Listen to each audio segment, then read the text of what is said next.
Hello, I'm Michael Caine, and you're listening to John Santos the Radio, right here on the Strong Island Radio Network. I bet you didn't know that.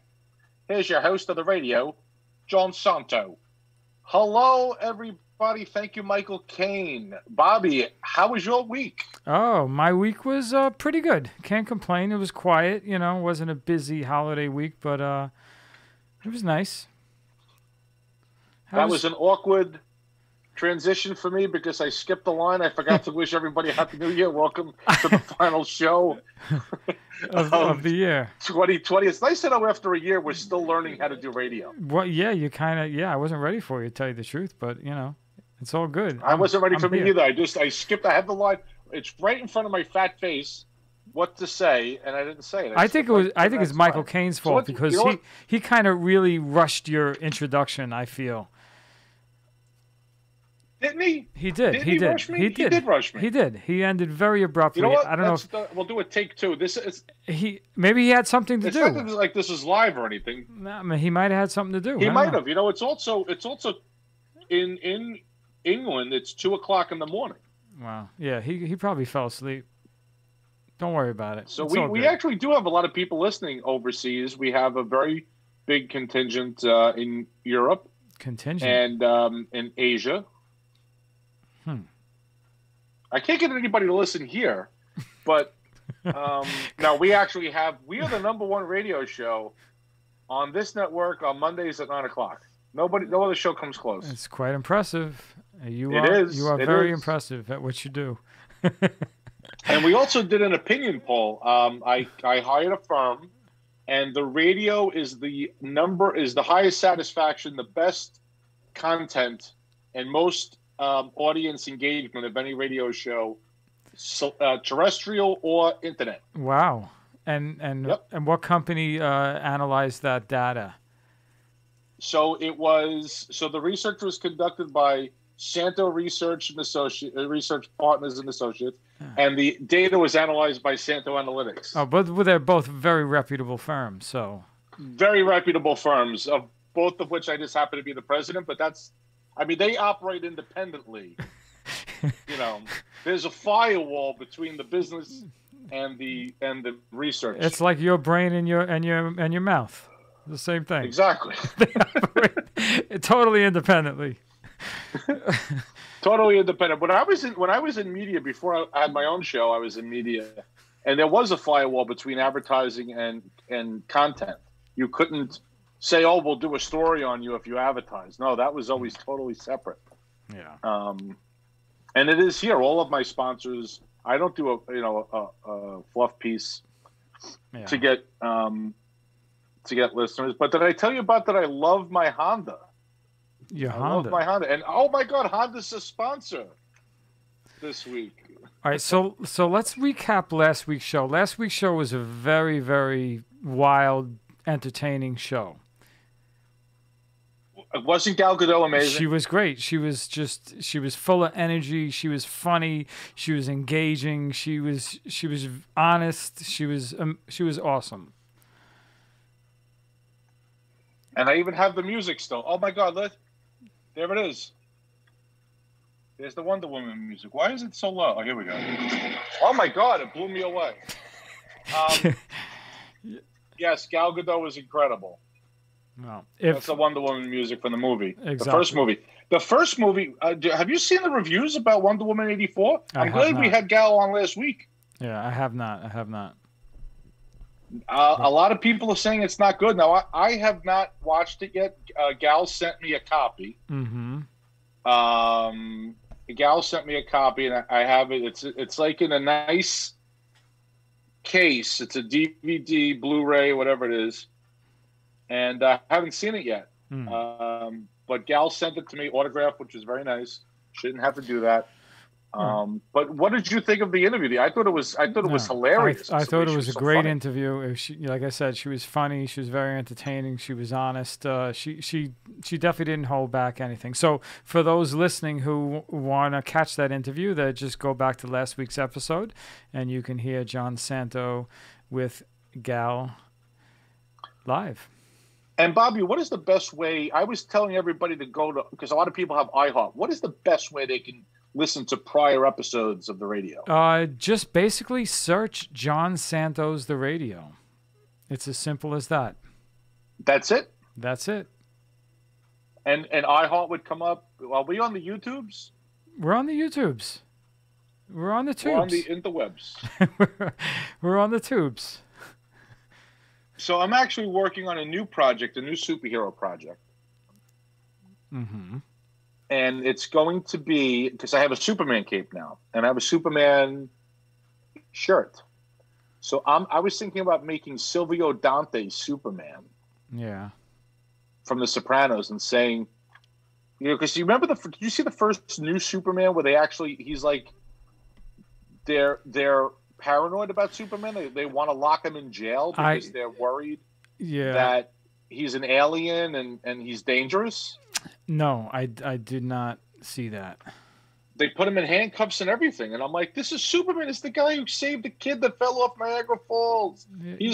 They never viewed him as hostile. It was always, oh my God, it's Superman's. Thank God he's here. But they viewed him as like he shouldn't be doing all this stuff. It's this crazy culture we have today. You know, what have you done for me lately? Cancel culture. Superman, what has he done? You know what I'm saying? So he's almost like a villain now. You know, so it's a crazy world we live in. Who knows? Yeah, they made him almost like a villain. Like they were trying to lock him up, and they said, you know, you could be carrying pathogens that could wipe out humanity. You're from another planet. I was like, as a little kid, it was just, you always accepted Superman as the good hero guy. Well, yeah, I'm not a big movie buff or a Superman guy, but I'm pretty sure you can have a much better conversation with our guest who is patiently waiting. Yes, so why don't he's you patiently waiting, and we him? are right up at the time where we bring in the special guest co-host. Should we bring him on? I think we should bring him on. Bring him on. He knows he's got to introduce himself, so you set him up and do it. I'm going to tee it up. I'm going to say, ladies and gentlemen, we're very lucky to have this world-class comedian and entertainer back on the show. This is his third time on the show. We had him in studio once. This is the second time we've had him on the Zooms. Ladies and gentlemen, please welcome my special guest co-host, Les Degan. Les Degan. Who can leap 12 buildings in a single bound, and who disguised as Shloimeh Glickstein fights a never-ending battle for truth, justice, and the American way. That was my riffing off Superman. Don't ask me why I said that. Hello, John. How are you? I'm very well. How are you, sir? I'm doing terrific, and I got to tell you right off the bat, I'm so excited. I am such a big Michael Caine fan. And after he introduced you, we got to spend a few minutes, just me and him in the green room talking. Uh-huh. And I got to tell you, he felt really bad because, I don't know, he thought he may have rushed your introduction a little bit. A little bit, right? Did it sound a little rushed? He felt guilty about that. But he's such a nice man. And the fact that I got to meet him, I'm just thrilled. It's great to be here. I think and thank you for coming on. It's great to have you. I think he was excited because you were coming on the show. Well, he's been a very big fan of mine for 30 seconds now. Now, I saw you while we were talking about the Wonder Woman movie. You know, last week we had Gal Gadot on the show. Fantastic interview. And I saw you thumbs downing when I was talking about Wonder Woman 84. Now, without giving away spoilers, because you can't give away spoilers, I haven't seen it yet myself. Can you... Yeah, I've seen the reviews. They're not good. What's wrong? Well, I'm thinking too that I'm comparing it to the first. First of all, we loved the first one. Yeah, me too. Of course, on Christmas Day, it was movie and Chinese food for me. So being a member of the tribe. So what we did was we knew we were going to watch WW84 in the afternoon. Mm-hmm. So it had been a while since we saw the first Wonder Woman. So we rewatched the first Wonder Woman in the morning, and it was terrific. Oh, it really was wonderful. A great movie. Right. Then we grabbed a bite, and then we watched the second one, and it's hard to pinpoint it. It's like, first of all, she doesn't appear as Wonder Woman, maybe for just a little bit in the movie. She goes these long stretches where she just plays. I don't want to give like spoiler, Right, but she's her undercover persona person. Right, her undercover persona, and it's really much more about her as a woman than really Wonder Woman. It's I don't know. It just seemed the writing was a little off. It was very Mm-hmm. cheesy and pat. Um, Well, I don't know. I'm the not the first greatest one, movie reviewer.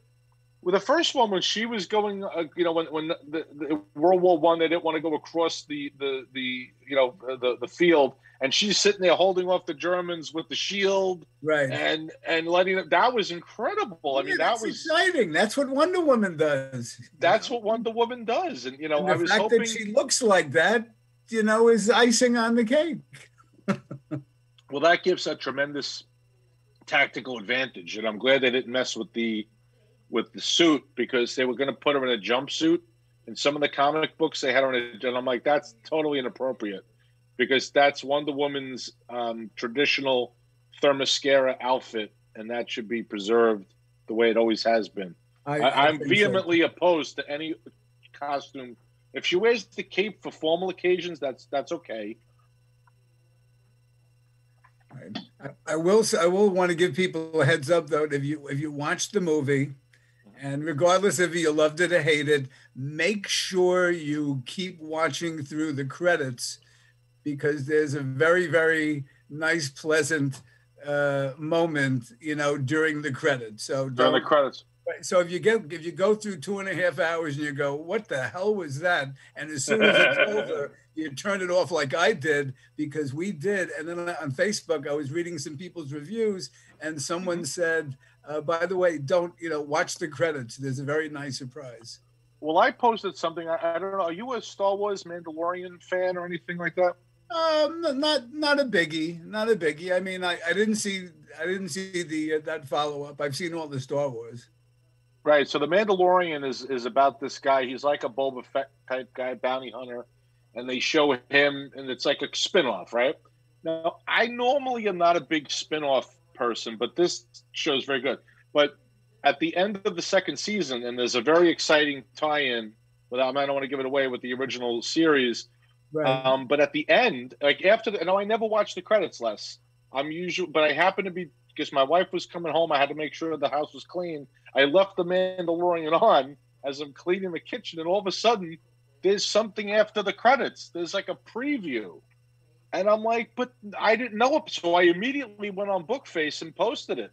Saying, if you didn't watch the Mandalorian through the credits, turn the ship around and go back and watch it, because there's more, and it's exciting. But yeah, I don't know why they do that. Like, they should tell you it's coming, because otherwise I wouldn't have known. I never watched the end credits. It was just luck that I did this time. I think the end credits has become a little bit of an art form in itself. I don't know if they do it to get you because usually the credits, like, who cares? Let's get the hell out of here and get out of the parking lot. But if you watch movies like Scrooge, The Cannonball Run, they had all the spoofs, not the spoofs, the gag reel. The gag reel. Yeah, and you stayed for the whole thing. Oh, they're the best. They're the best. They're the best, right? But they also told you, like, you knew immediately that there was something after the credits, because they started immediately. They didn't go to the whole credits and then save it for the end. They did it during the credits. Right. Yes, exactly. But just with all due respect, for the movie, still watch it. Make your own opinion. Everybody has different opinions. I've talked to people that thought it was very good. It was entertaining. It's why not check your brains in at the door? Or what the hell else are we gonna do? We got nowhere else to go anywhere, right? Exactly. So after you watch the movie, we'll talk again, and you'll let me know what you thought. Well, I'm gonna see if Gal Gadot will come back on the show in the next couple of weeks or months. We'll maybe get it back on, see what else she's doing. What's funny? Everybody was talking about, like you were saying, how everybody has an opinion. The last Star Wars movie, Episode 9, which concluded the entire trilogy, and then the prequels, and then the sequels, everything concluded. Everybody, I should say everybody, a lot of people were saying that was a bad movie, right? So I go to see it. I enjoyed it. I thought it was like the best one. Yeah. I watched that movie and I'm like, this is the best of the non-original shows. Like I thought. So of the prequels, Episode 3 I liked the most.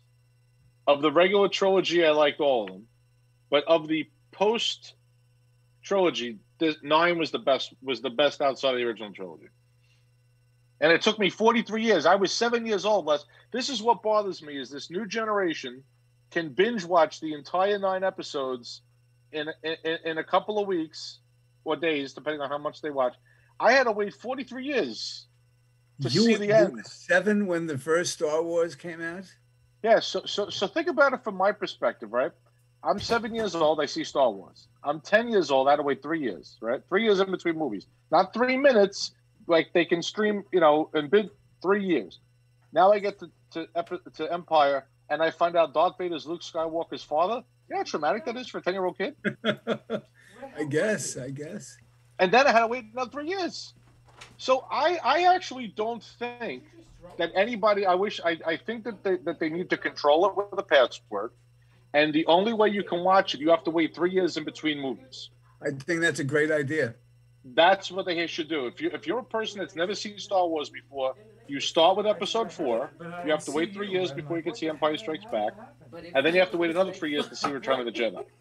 That's what they should do. 3 years in between movies. I remember where I saw the first Star Wars. I saw it at the Midway Theater in Forest Hills on Queens Boulevard. And I think it was a midnight show. Oh, wow. And like many of us in the 70s, we had a little party in the car ride over there. And, okay. That's all. The statute statute of limitations is over. You could tell us. Yeah, I can tell it. But that's right. I was at 20-something, I guess. When was Star Wars? When was the first one? 1977 was the first picture. 77. So I was 23. You were only 7? I'm 400 I years older than you? You're how many years? 400 years older than you? About 400 years. But that was a long time ago in a galaxy far, far away. Far away, that's right. Yeah, 77 was the first movie. 80 was Empire. Did you see Rogue One? Did you ever see that one? Which one? It's called Rogue One. Is it one of the Star Wars movies? It's not. It doesn't have an episode number, but it's like a spin-off, and it takes place right before Episode 4. Oh. So do you remember when Darth Vader's looking for the Death Star plans that were beamed to the ship by Rebel spies? I believe so. This is the hunt for the plans. And they show you the Rebel spies. Oh. And they have to find the plans and transmit them to the Rebels. And this is that whole story. It's fantastic. Really? That whole story, and it doesn't even get a number? It doesn't. It's a Star Wars story, so it's like it's not in the episodes, but it's like an answer. It's explain. So you remember everything that was in the scroll in Episode 4? That's right, basically this. That's basically this movie. Oh, okay. It's the scroll, right? So Peter Cushing is dead, right? But they digitized him, and it was scary because he's in it on the Death Star. You see the Death Star when it was just built. Right. So it's really incredible. Yeah, I think you would enjoy it if you're a Star Wars fan. Yeah. Are your kids into Star Wars as well? Have you turned Not them at all. No, they won't. They're not into airplanes. They're not into Star Wars or Star Trek. In fact, if anybody wants to adopt 2 healthy teenage children that have had all their shots, they're available. Wow, sounds like they're not really into you. I mean, no offense taken. They are not into. My son is big into the Mets, thank God, and the Giants. My daughter too, but they're not into any of the Star Wars. They haven't even seen Willy Wonka and the Chocolate Factory. I'm thinking about chaining them to the chair and making them watch these things. I'll give them food. Did you see the movie Clockwork Orange? I did not see them. I know what it is. But I haven't seen okay, it. because there's a scene where Roddy McDowell gets his eyelids held open and he's forced to watch something. You should see it. It's a classic movie. That's Stanley Kubrick, right? Yes, yeah, Stanley yes. Kubrick, yeah. Well, Les, you know what? I have a lot of time to watch stuff now. So watch the movie and then think about what I said about you should have them,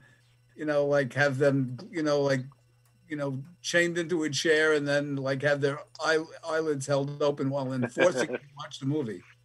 My wife never saw Willy Wonka and the Chocolate Factory either. So I don't understand that. I don't understand how you can't have seen that movie. All right, so they didn't watch Willy Wonka and the Chocolate Factory. That they got from your wife. No, But, she never saw it either. right, well, that's what I mean. They got that from your wife. Oh, they got that from, yeah. I don't know who these They have people are that I'm they living have with. the don't watch Willy Wonka gene. It's very rare. It's very rare, but evidently they must have that. You know, do you remember the Toys R Us? I don't think it's there anymore. It was in Times Square. Of course. Oh, sure. I went there one time when I worked in the city, and they had Wonka bars, and I was like, oh my God, they have Wonka bars. They gave out Wonka bars? No, you had to buy them. It was like in the candy section. Oh, I wonder do you remember how much they were? They were like $1.79, $2 or something. For Times Square prices, that's not bad. Not terrible. So I had to buy one, and I'm looking for the ticket, for the golden ticket. But the chocolate was pretty good, but it was and they also had the gobstoppers, but it said not everlasting. Ah, okay. They do. I was like, what a cool idea. They had Wonka bars. So that was cool. That was a classic picture. I'm sorry I missed. Speaking of classics, we did watch this new movie on Disney Pixar called Soul. My wife's watching it right now. It's without you? She was watching it when I came up to do the show. Oh, John, you gotta see it. You know what? There'll be no problem with her wanting to see it a second time. Okay. I thought it was one of the greatest movies ever made. You're gonna love it. It's a Disney. See, we have Disney Plus. See, now that's the funny thing. It's a Disney picture. Right. I have Disney Plus for Star Wars and that kind of stuff. And The Right Stuff is on Disney Plus. That's a series. So I'm watching 2 series lists about the space program. Okay. One is called The Right Stuff, and the other one is called For All Mankind. And For All Mankind is on Apple TV. It's an alternate timeline of the Apollo program. So the Russians beat us to the moon. They land, and then Apollo 11 lands later, but it crashes, right? And then they put a woman on the moon, and they keep beating us in every, and that's all I've seen. But they overly harp in both series about the affairs that the astronauts have. Right. It's like too much. I'm like, we know it's too much already. It was like too much about their personal family lives. That's not interesting to people. I think it's wonderful how passionate you are about that type of stuff. Can I ask you, if you weren't a world famous comedian impressionist, right, would you have wanted to have been an astronaut? I absolutely would have, but I was 1,500 hours short of the 1,500 hours of tactical jet time that you need. Or as Don Adams would say, missed by that much. By that much. But I did apply at NASA. I pitched NASA on the idea of putting a comedian in. I go, look, you guys have been sending physically fit, qualified people into space for years, for decades. Send an unqualified, horrible physical specimen into space and let him do a comedy show up there. Wow. And I think I got it, Les, because when I left NASA headquarters in Washington, they were laughing their asses off as I walked out of the room. So I think I have a crack at it. I think you have a shot. So at least you did go to NASA and try, but they shot you down. See if you can go out to Suffolk and give it a try. NASA, Suffolk. I'm so glad that nobody can see me telling a bad joke like that. I'll tell you a true story, though. I went to Cape Canaveral last year, and I have practiced landings. I have a space shuttle simulator at home, and I practiced the landing. So I knew how to land the shuttle on the thing. So they have one that you can sit in. So I'm teaching my kids how to use it, and my niece and my nephew, and now they were able to land. So these tourists that were having trouble, they were from France. They were like, "Sir, we keep crashing. Can you help us?" And I talked them down. I showed them how to do it. They hugged me at the end. They were like, "Oh my God!" But there was nobody there from NASA to teach people how to use it. It was just like good luck. And I'm like, I knew how to do it. I also had the benefit of having known somebody. My former boss was a shuttle pilot, and he told me, just aim for the lights, and then you flare at the last, It's actually like a steep dive, Les. So it's like 20 degrees that you dive, and then about 20 seconds before landing, then you pull out of the dive. It's crazy. It's a glide. You have one shot at the runway, Les. It's a glider the size of a 737, and there's no second chance. Really? Yep. And you were there to assist. God put you there. And just like Lloyd Bridges in Airplane, I said, "So help me, I'm going to talk you right down to the ground." Oh, I know all of 5 million people listening in tonight can't see us, but I can see you. It's good to see you. You look terrific. You too. Thank you. And I feel good. You have that major announcement. Are you ready to make a major announcement tonight that we talked about? The major announcement is not going to be till January 1st. Okay, January 1st is the major announcement. Right, I will have a major announcement on January 1st. So I'm sorry I can't make it on this show. Okay, so this is the pre. So we've got Les committing to the announcement January 1st. Right, January 1st, I will be making a major announcement. It is showbiz related of sorts, of course. And so I would like to let all 5 million of you listeners tonight go on Facebook, find me, because there'll be a major announcement on January 1st. Can we give them any specific time or just sometime on the 1st? It's whenever I wake up and have breakfast, do my exercise bike, maybe look up a couple of emails, maybe post a couple of songs, and then figure out how I'm going to say it. So we tried to get Les to commit on the show, which is fine. But now we've gotten the pre-announcement. Well, I'll take that. That's pretty good for the show. Right, We've never had so to have me come on your show to make the pre-announcement is a very prestigious. That's right. Someday the final Jeopardy question, the answer is going to be on the John Santo, the radio, who made the pre-announcement, big announcement. And I just hope, everyone bets a lot of money when they get Les Degan as the answer. And that's got to be a $2,000 question. Oh, absolutely. Absolutely. So in the news, we do have the new. Is Tom Brokaw ready to do the news? Good evening, Les and John. This is Tom Brokaw. And in a stunning news announcement, a pair of Australian friends won $750,000 with numbers they picked out of a hat. A hat.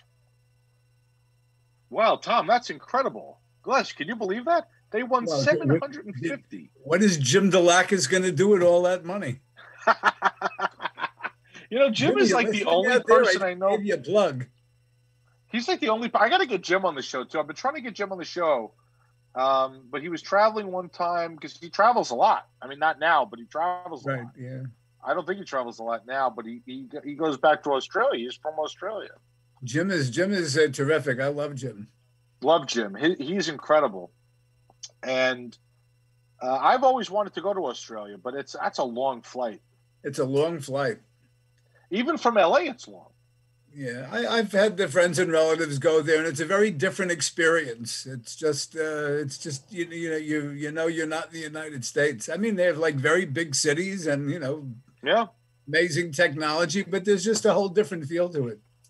Yep, it's a literally a totally different world. It's halfway around the world, the other side of the world. They've got to get a plane to get us there faster. I'm sick of this. It's 2020. It's going to be 2021. The Concorde even is too slow, right? And that was twice as fast as the other plane. I want to get from New York to Tokyo in 2 hours. I want to go Mach 15, and I want to see heat generating from the wings at 85,000 feet. It might be even a little easier, and you could save a lot of energy. The Pacific Ocean is huge. So why not move Australia a little closer? You got all that ocean space that you're wasting. Move the continent closer to the United States. What would be wrong with that? Les, that's brilliant. That is an absolutely brilliant idea. Right, and how many people from Asia really go to Australia? Not that many, so let them Very few. have the longer flight. Right, and maybe you know what you could do? Maybe you could put Australia closer to New York at certain times of the year when the peak travel is between the United States and Australia, and then move it back towards Asia when there's more of a traffic demand. What a terrific idea! That's right. Those will be it'll be like the Long Island Railroad. Those are the peak times, right? And then during the non-holiday, non-peak times, move it back to where it was. Now, speaking of the Long Island Railroad, you and I literally met on the Long Island Railroad. We met on the Long Island Railroad, yes. And it's funny because I used to take the Long Island Railroad every single day to Manhattan for 17 years. I have not been on it in 2. I have not been on a Long Island Railroad train in 2 years. Wow. You'll laugh when I tell you the last time I was on the Long Island Railroad. I've been working from home since the beginning of March. So I haven't been on the railroad. I haven't been in Manhattan. However, last month, I took the railroad one stop because I had to get one of my cars inspected. Oh, so you took it one stop? And my wife, Gail, was teaching a class online, and she couldn't. Usually she would follow me there with the other car, so we would drop it off and then I'd pick it up. But she got stuck on a class. So instead, what I did was I drove the car to D&D in Massapequa. All right. And then I timed it so that it's like a few blocks from the railroad, and I live in Seaford, like a couple of blocks away. So I got on the train, went to one stop to Seaford, and got off like nobody asked for a ticket. There was nobody on the car. So they usually don't ask for the tickets. And what are they going to do? They're going to throw you off? You're getting off the next stop anyway. Yeah, by the time I paid, and plus I don't have a ticket, I would have to pay. What are they going to do? They're going to throw you off at the next stop? You only go one stop. Yeah, exactly. So I think that was a win situation for me. I don't. You know what? I'm curious, Les. I don't know what they would do in that situation. If you happen to get in the car with the conductor, and that's an interesting thing. Well, I was thinking about that. It's like, what happens if I walk on a car and all of a sudden he's standing there? Like, what would I do? Right. What would I say? So I would say, excuse me, but knowing me, I'd probably get into the whole story. Listen, usually my wife would take me to D&D and like he cares, right?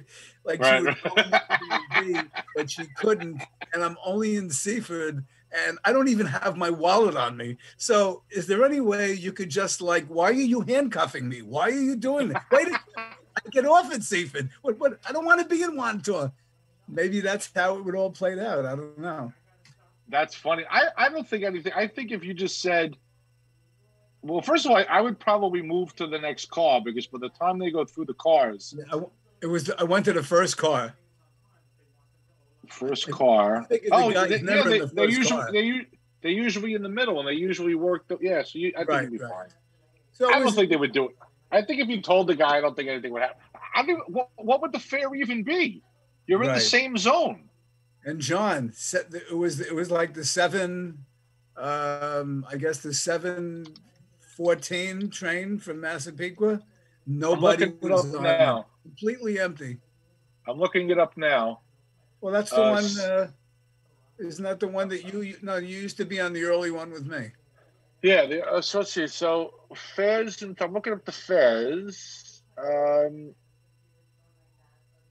I don't even think there's a charge in the same zone. Yeah, I would think that I would go to one stop. I think they would owe me $4. Oh wait, I see it now. Zone. Let's see. 7. Zone 7 to Zone 7. Hold on, I think I got it.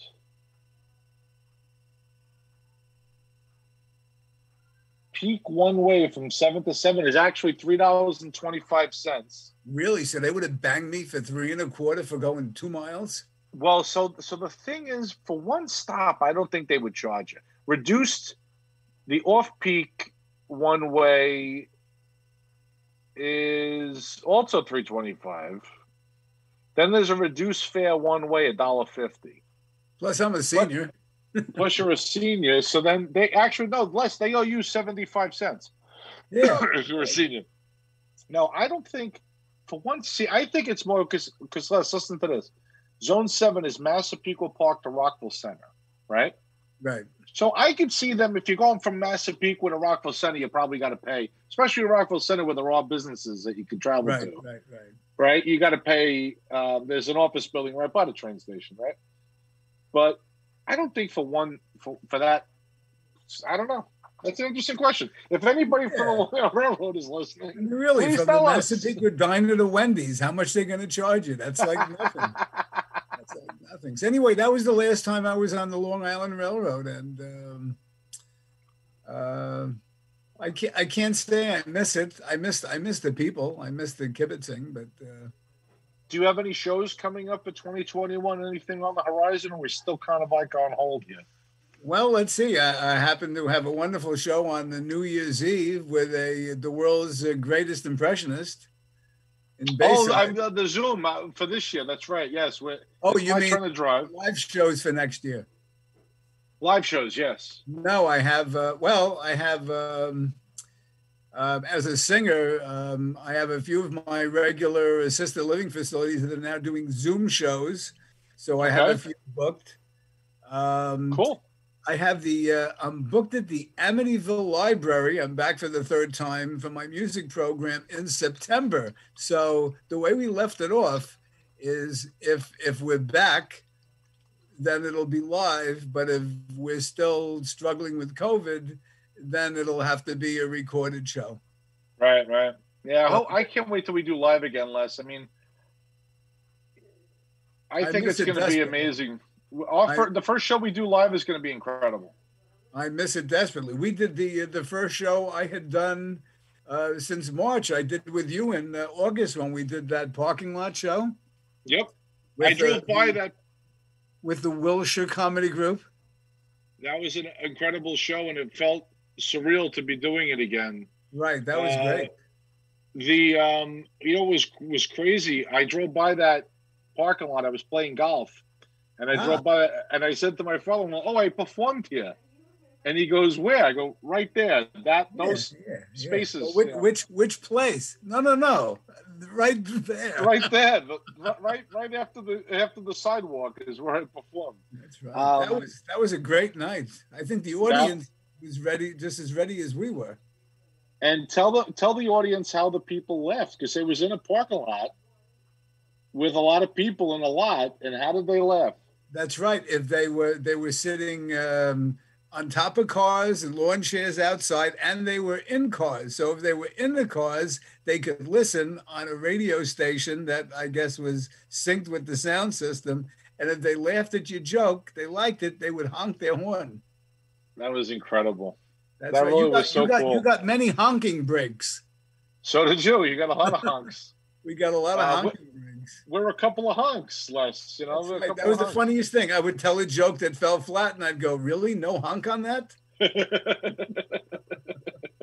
And the spotlight. All we needed for somebody to do was put on their high beams, and we would have had a spotlight. You know? Right. Exactly. That was surreal. That was wonderful.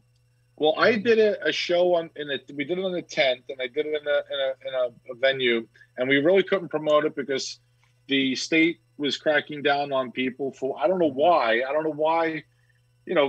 tables 6 feet apart under a tent outside in August was not safe. I mean, we followed every single guideline. Yeah. And we did it, but just to be sure, Les, because I was paranoid about the state finding out about the show. I switched cars 3 times, and I went into shopping malls. I came out the other end, got a different car, and then I navigated to about 3 or 4 miles from the venue. Then I shut down my phone, no GPS, and I navigated to the venue with a pre-briefed map, so that the state couldn't track me in any way. And that's tradecraft. That's tradecraft, Les. I was like Bin Laden's courier.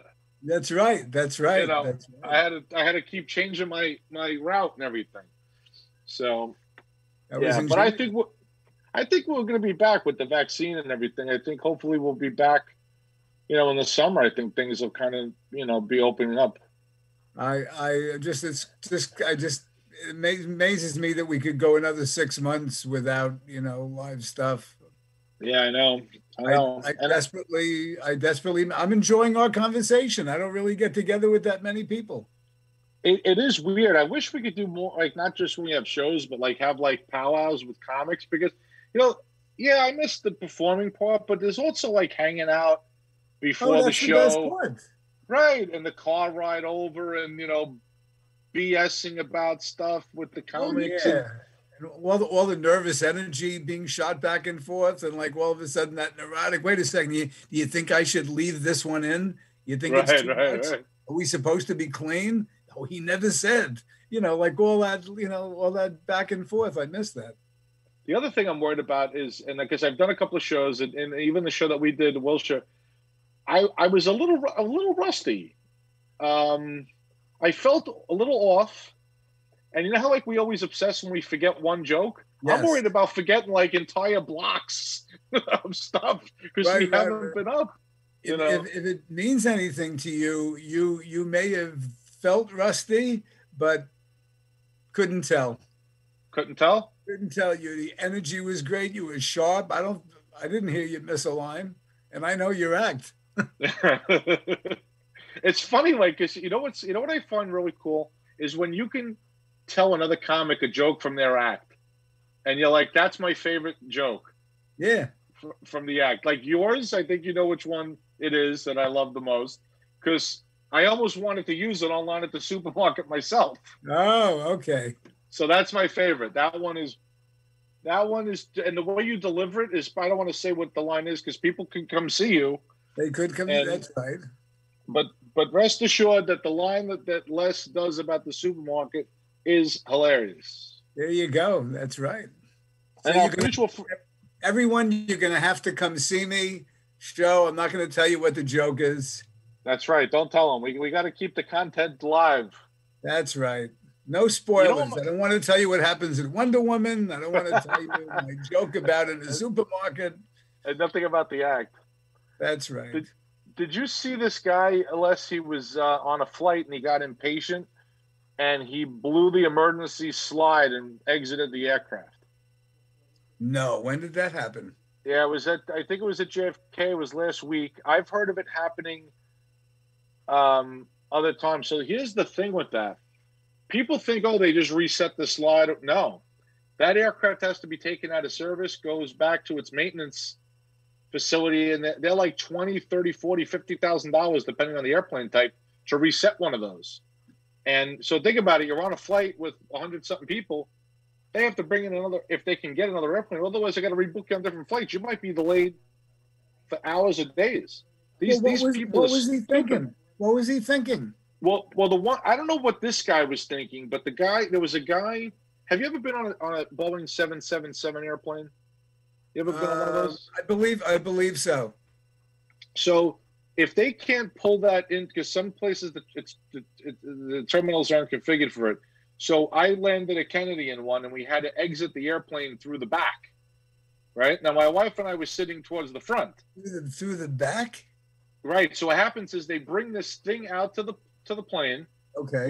Which goes. It lifts up. It's like a moving jetway. It goes up, it picks up 100 people, it goes back down, drives you to the terminal. Wow. So it takes like 2, 3, 4 cycles of that, depending on how full the plane is. So this guy was in first class, was pissed off that the coach people were getting off before him. God forbid, son of a bitch, right? He blows the slide and goes out because he was impatient. Now the next flight for that plane is canceled because they have to reset the slide. Wow. And it's a federal offense. You could do prison time for that.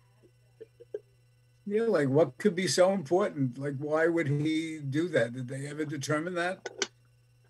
No, and they were talking about having a way. I mean, the flight attendants have a way to arm and disarm it, but I think it has to be armed at certain points because it has to be available for use. And in case the flight attendant is incapacitated in an accident, they have to be able to use it. Is it possible he had tickets to one of your shows and he didn't want to be late? And you don't want to miss it. That's possible. But you can't, if you get hit with one of those, like people think it's like this slide, like the bouncies. It's a solid if you get hit with, if you're standing at the door and that thing blows, you're going to get knocked into the next week. So, you're endangering people that might be next to the airplane. Yeah, no, absolutely. Crazy. Stupid people. I actually think all the stupid people should go on one airline. Like, they should have their own dedicated, like the people that are rude, that have the wrong carry-on bags and, hit people with them, give them their own airline. Welcome to Air Idiot Flight 236. Air Idiot. Air Idiot. I love making you laugh. I think I hurt you with that one. Air Idiot is funny. Okay, it's the first thing that came to my mind. What's something else? Let's work on that one. Let's workshop this. Welcome to That would be a funny bit. I got to tell you, this is an actual true story. This happened to me. I was on a flight going to Florida, and I almost put my bag on top of this woman's dress. She had the dress. She had the entire overhead bin, which fits 3 or 4 carry-on bags, right? Her dress was in the plastic from the dry cleaner. So I almost didn't see it because it was so flat, but I'm tall. So most people, I think, would just put their bag, it wouldn't even see it. It would just be all wrinkled. They just throw it up. Right. So I said, whose is this? And she's like, it's mine. And I'm like, oh, well, if you want, I'll bring it up to the flight attendant. They'll probably hang it in the closet for you. She's like, what's wrong with where it is? I'm like, nothing, if you don't mind my bag being on top of it. So she goes, well, I had that bin first. I should get the entire bin. What? Really? What? And she was serious. So one article of clothing is going to be in the same space where 3 or 4 bags worth of clothing could be. So now we're going to gate check our bag because Queen frickin' of the Hill took the frickin' whole thing? No way. I would have activated the slide and pushed her out of the plane.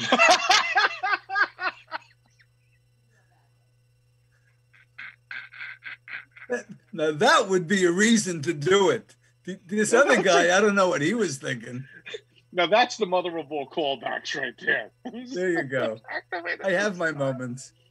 So the long story short, I did give it to the flight attendant. They did hang it in the closet in the front. And the woman actually thanked me. She goes, you're right. I'm so nervous about flying that I wasn't thinking. And I said, ma'am, I would have put my bag in there and not even known it was there. Because most people just throw the bag in the bin. So she thanked me. She goes, that's a good idea. It's better that it was hanging.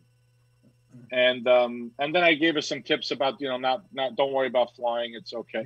I gave her my typical don't worry spiel. I said, don't worry. She goes, how often do planes crash? I said, only once. That's right. That's true. That's true. So we got her under control.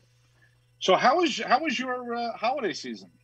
The holiday season was terrific but weird. It was terrific but weird. We my 3 kids. My daughter Liz lives in Long Beach. My son Jonathan's in Crown Heights, Brooklyn, and my daughter Samantha's in Korea. So Korea's out of the picture. So that's not even a conversation. All right. How long has she been in Korea? She's been there a long time, right? Yeah, about 5 years. 5 years. Wow. She went to teach English as a second language, for 1-year contract, and she fell in love with the country, and then fell in love with the man that she married, and she loves it over there. Is there anything she could do? Because I buy things that are made in Korea, and the instructions aren't always that great. Is there anything she could do to better refine the instructions that they send? Next time I talk to her, I'm going to ask, and I'll get back to you. Thank you. I think, speaking of Korea, I think the Mets were looking at a player from Korea. Really? Yeah, they were looking at an infielder. But then my daughter said that she thought the Padres signed him. Padres. She was right. Padres to sign potential Mets target Hae-Sung Kim. He's in the Korean baseball organization. Is that what they call it, the KBO organization? Oh, I don't know. But I can't wait for next year. I just hope, we can go to some games. Yeah, this guy's pretty good. I mean, this is in Korea. I don't know how it compares to MLB. 306 batting average, 523 on base, 30 home runs, 109 RBIs. Really? Oh, so he's He's a Yeah. solid player. Sorry, 920 on base percentage. Wow.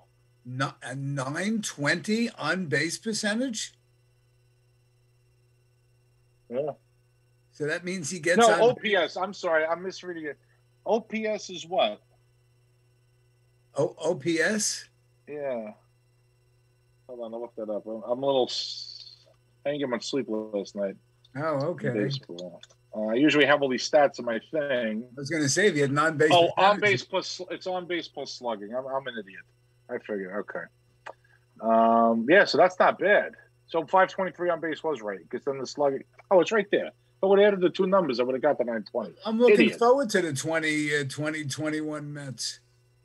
Yeah, me too. I think I think if they get like 2 more signings done, which they're in the process, I think we're going to have an organization. Syndergaard comes back strong after his injury. Yeah, they're talking about June. I mean, he's already throwing off a mound though. Like, and he was throwing fast. They said so. Let's say June. You know, he comes back in June. I just hope he can get in the stadium. I have a feeling that in order to get into a sporting event or a flight, you're gonna have to show a vaccination. Yeah, that's a good point. So I don't know how that's going to work with, the ticket sites. And you know what's sad, Les? They're not doing paper tickets anymore. Oh, it's all on your phone. All electronic, yeah. I don't like that. Sad. I don't like that. Well, you like to save your ticket stubs, so you're going to have to buy like all these extra iPhones to put. Like here, let me show you tickets in the game. Here, this one. You're gonna spend more money in phones than tickets. Actually, that makes no sense. Oh, I got you 3 times tonight. Oh man, that's hysterical. You know what's funny? Because my wife said to me, because I have my ticket from the All-Star game. I have my ticket from the game I was at with LaRocchio and Flores at the walk-off home run. I got my first baseball at. It was my first time in the expensive seats, right? Right. And then I have the ticket from the game I went to this year when we were at spring training. I never had been in the stadium down in Florida before. Okay. So we went opening day for this spring training, and I saved that ticket. So yeah, I don't like that you can't get a ticket. I like to save the ticket. It's kind of nice. Well, instead of keeping the tickets in a folder in your drawer, you keep them in a folder on your phone. Folder? No, I have my All-Star game ticket in a plastic case. Oh, okay. Yeah, the base is shaped like home plate. You slide the ticket in; it's UV protected, perfectly preserved. Oh, excellent. That's why when the guy went to write on my ticket, I'm like, "Don't you put a pen to that ticket? That ticket's going in a case." Now, here's a question. I mean, like some football stadiums have been like, letting in so many fans. So let's say Major League Baseball would do that. Is that not a possibility? Just like partial, yeah. Yeah, that's a logistical nightmare, isn't it? I think it would be. And also think about it this way. Let's say you have season tickets for a long time, right? Right. Is your seat the one that they keep or the one that's the distancing seat? Right? How are you going to arrange people? So I think you're going to have a lot more people up in the crappy seats. Right. Because you're going to have to. Economically, that changes things for them. Because sometimes, like, I went to a Met game one time where there weren't that many tickets sold. It was an April game on a cold night. They told everybody, we're not going to open the upper promenade. Everybody moved down, and that's where they put you. It's another another question mark is if like you have to stand 6 feet away from someone. I think imagine how long the line at Shake Shack is going to be. Oh, forget it. It's going to stretch to Elmhurst. It'll be near the original Shake Shack on Madison Avenue, Manhattan. That'll be the end of the line. Exactly. Oh, I used to love that place. The original, right? Yeah. I used to love that place. I used to meet my friend Betsy Braun there. There's an obscure name of she's an old camp friend that used to work near there. So the first couple of times I went there, we would meet in Madison Square Park. It was takeout only. Right. That's near the Credit Suisse building, right? The what? I think it's by the Credit Suisse building in Madison Yes, Avenue. yes. Yeah, because Right. I went there for a conference, and I was like, and the lunch was, I didn't have the lunch or whatever, so I went to get lunch down there. It was great. Right. So Bobby's back, so we're gonna recap the show with Bobby. Bobby, another great show with the legendary singer and comedian Les Degan. Thank you, Bobby, baby. How are you? So, Bobby, what do you do while we're discussing the meaning of life? What do you do? You know, it matters. You know, sometimes I have a few little things, like I'll be in the control room and I'll maybe sit on the other computer and listen and just, you know. A few little things in the control room. You know, work on a couple things. We'll leave that up to the audience's imagination. He runs a great operation, Bobby. There's always something to do. There's always something to do. But I'm always listening to you guys as a radio show, just in the background while I'm working, like many people do. You know. It's always good to see you. Yes. If Tony Soprano were here, he would say, "Frickin' Bobby, it's the frickin' best." Les, are you ever going to watch The Sopranos? You know you what? Have all this time, you have got to watch that show. That's right. That's right. Especially after I make my big announcement, I will have plenty of time to. But I'm not making it though. I'm not making it tonight. You can read however you want into that. You want to know? This is your assignment. This is your assignment. I think you have. I'm going to give you all of 2021. By this time, I'm going to have you back on the show a year from now. This is a perfect opportunity to watch The Sopranos. It's a great show that I've never seen. And you're going to, when you start to see the characters over the seasons, you're going to crack up because I've done all of them in my head. You've been seeing them for years. That's right. That's right. I'm not going to be thinking of them. I'm going to be thinking of your impressions. Hopefully you'll realize which ones I was doing when. But all right. Oh, wait a second. He's the guy on the SS Stugatz. Exactly.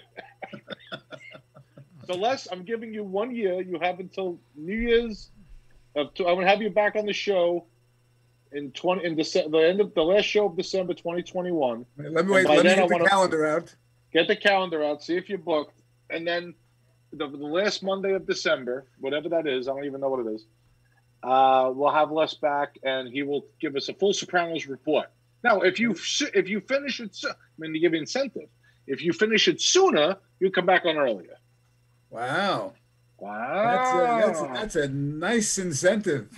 Well, but you can come back anyway. I'm just kidding. That would be more than welcome to come back. Let's lock it in. Sounds like I'm giving him an ultimatum. December 27th, 2021. Lock it in, Les. You're on. Les, you're booked. You're on the radio. I don't have a guest for next week or any week between now and then. But December I got Les 27th. You know what? It'll be here before you know it. Les is locked in. You have 364 days to watch that episode. And I'll be in the studio with you. Yes. By then, yes. So that means I can give you a big hug in person to say Happy New Year. In person, and I tell you what, I'm going to make it even sweeter. I'll take you for pizza at the pizza place right next to the studio on me if you watch all 8 seasons of The Sopranos by next year. Wow, this is like it's not a little overkill. You're not talking like a soup or something. You're talking about a meal, right? We have to clarify. I'm not talking a Jerry meal. Seinfeld. That's right. I'm talking full meal. All right. Les can order anything on the menu. So that's one full meal at Leonardo's Pizzeria. Full meal, garlic bread, the whole shit. A lot of Sopranos this year. All right. That's it. Awesome. We're done. Let's end on that note. Let's plug him. Any thing he's doing maybe online or just where people can follow him. So when things get back, to normal. Well, I am looking forward to working with John Santo on New Year's Eve at the Bay Terrace Jewish Center in Bayside with Wilshire Comedy Group and Alan Streisfeld. Next year, I got a whole bunch of private Zoom things at assisted living facilities. If you know any old people living in them, tune in. And the Bay Terrace show is a Zoom, so we don't want Como showing up saying, Why aren't Les and John socially distanced? No, that's a Zoom show. Everybody will be 6 feet from their computer. We certainly don't want that. So we're going to wrap up. Thank you, Les Degan, for coming on the show. And my next guest that's scheduled is actually Les Degan, December 27th. I have nobody for next week or any other week since. I've got to get busy this week booking the January, February show slate. Thank you to my producer, Bobby. Thank you all for listening. Happy New Year, and we'll see you next year.